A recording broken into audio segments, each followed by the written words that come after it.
akan menyampaikan resume materi dari pemateri 1 Parian Arigustaman SKM MKes dengan judul Potensi Diri.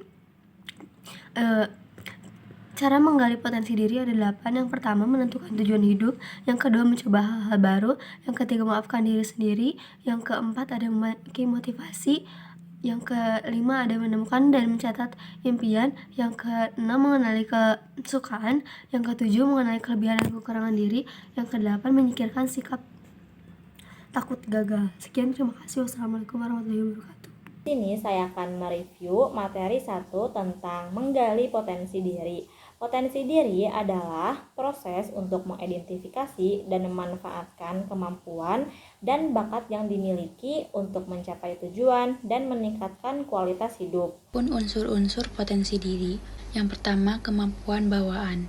Ini meliputi keterampilan bakat yang sudah ada sejak lahir, seperti keterampilan berbahasa atau keterampilan musik. Yang kedua, minat dan passion. Minat dan passion adalah hal yang kita sukai dan hal yang mendorong kita untuk berusaha lebih keras. Yang ketiga, pendidikan dan pengalaman. Pendidikan yang diperoleh melalui pengalaman formal maupun pengalaman hidup yang membentuk keterampilan maupun wawasan. Yang keempat, kepribadian. Kepribadian adalah karakter dan sifat individu yang mempengaruhi cara berinteraksi dan cara menyelesaikan masalah. Terdapat 5 keterampilan komunikasi kepemimpinan. Yang pertama, kemampuan menyesuaikan gaya komunikasi. Yang kedua, mendengarkan untuk menciptakan komunikasi dua arah. Yang ketiga, berkomunikasi secara transparan, jelas, berempati, dan beretika.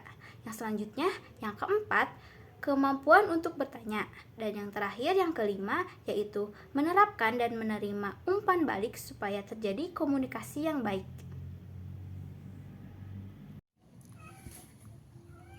Prinsip dasar kepemimpinan. 1. Pentingnya mendengarkan dengan aktif. 2. Menghargai sudut pandang orang lain. 3. Kepatuhan terhadap konsistensi dan kejujuran. 4. Mengembangkan kemampuan berbicara yang tegas dan jelas. 5. Mengelola emosi dalam komunikasi.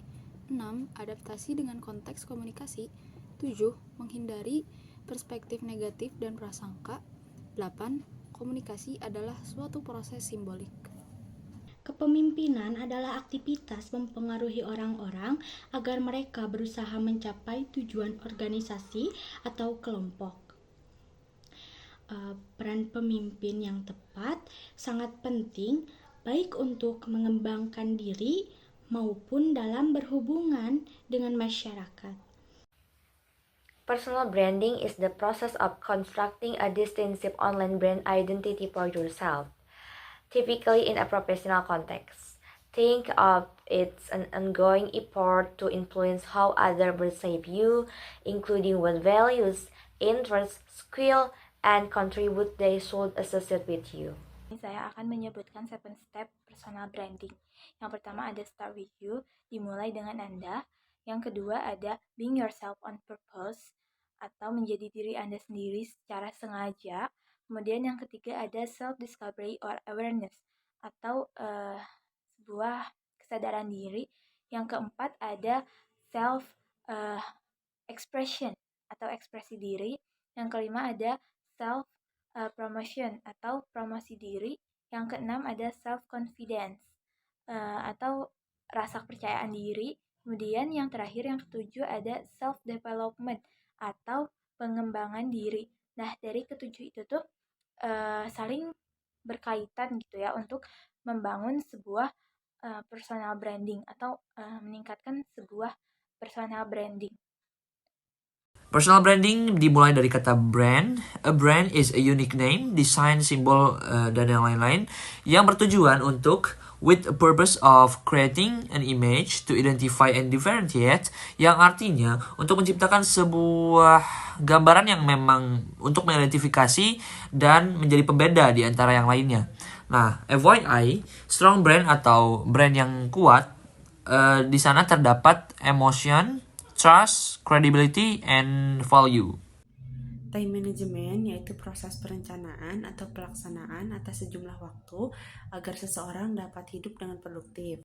Time management juga membantu seseorang agar lebih rileks, fokus, dan terkontrol. Manajemen waktu, ada yang namanya skala prioritas 4 kuadran. Yang pertama, di kuadran pertama ada penting dan mendesak, di kuadran kedua ada penting tidak mendesak, dan di kuadran ketiga ada tidak penting tapi mendesak, di kuadran 4 ada tidak penting tidak mendesak. Organisasi adalah suatu kelompok yang terdiri dari 2 orang atau lebih untuk mencapai tujuan bersama.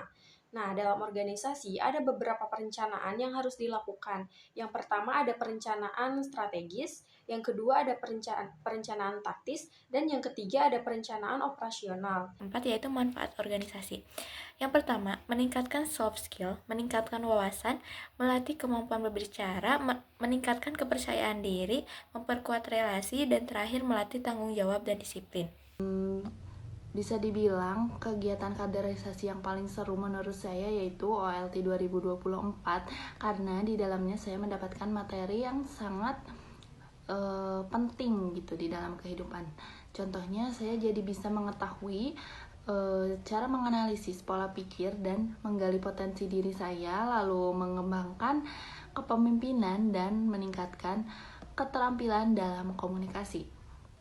Lalu selain itu juga saya bisa mengetahui cara mengupdate personal branding dan cara mengelola time management. Dan untuk pesannya sendiri mungkin pada panitia khususnya Himakesmas Unsil, saya sangat berterima kasih karena telah menyelenggarakan kegiatan yang sangat seru. Dan harapan saya semoga kedepannya kegiatan ini bisa ditingkatkan dengan lebih baik dan lebih seru lagi.